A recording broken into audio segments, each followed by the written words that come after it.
تو میں یہ عرض کر رہا تھا کہ ہمیں ٹھیک ہے عدم تشدد کے راستے پر چلنا ہے، جمہوریت کے راستے پر چلنا ہے. عدم تشدد کا مطلب یہ نہیں ہے کہ اگر کوئی ہمیں مار رہا تو ہم ادھر کو ہو جائیں گے. یہ عدم تشدد نہیں ہے.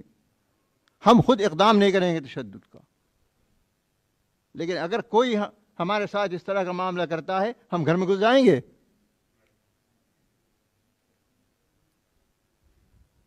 مجھے یاد ہے آزادی کے بعد جب فرقہ وارانہ فسادات ہو رہے تھے اور مسلمان انتہائی خوف کے اندر مبتلا تھے، حضرت شیخ الاسلام رحمۃ اللہ علیہ کا یہ جملہ تقریروں کے اندر پھر وہ عام بھی ہوا کہ خود کسی پر حملہ نہ کرو، لیکن اگر کوئی تمہارے پر حملہ آورو اتنا مقابلہ کرو، چھٹی کا دودھ جلا دو اس کو.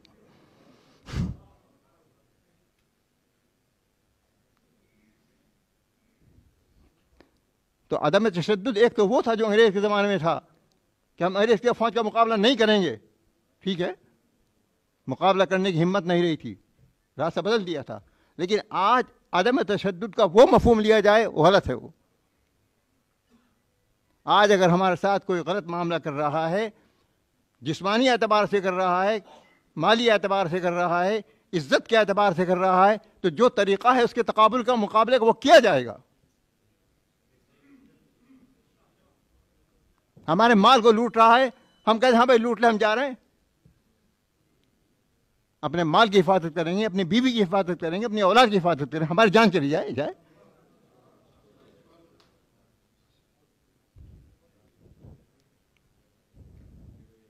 ہم جو بار بار یہ بات کہتے ہیں کہ غیر مسلم برادران وطن کا رواداری برتو، رواداری برتو، رواداری برتو، اس کا مطلب یہ نہیں ہے کہ ہم بزدل ہو کر گھر میں بیٹھ جائیں گے.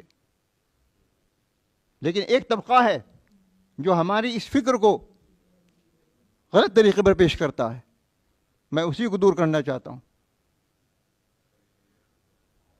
حالات اس طرح کے بن رہے ہیں،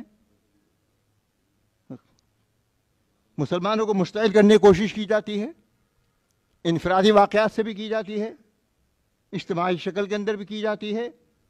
ہم ان کو صبر کی، تحمل کی تلقین کر رہے ہیں. بالکل صحیح ہے، نفرت کا جواب نفرت سے نہیں دیا جائے گا. لیکن اگر کوئی ہمارے ساتھ براہ راست ہمارے ساتھ ٹکرا گیا ہے، ہم اپنے ہاتھ روک لیں گے، یہ مطلب نہیں ہے اس کا. رواداری برتیں گے، مظاہرے کی شکل کے اندر بھی ہم جواب دیں گے، میمورنڈم کی شکل میں جواب دیں گے.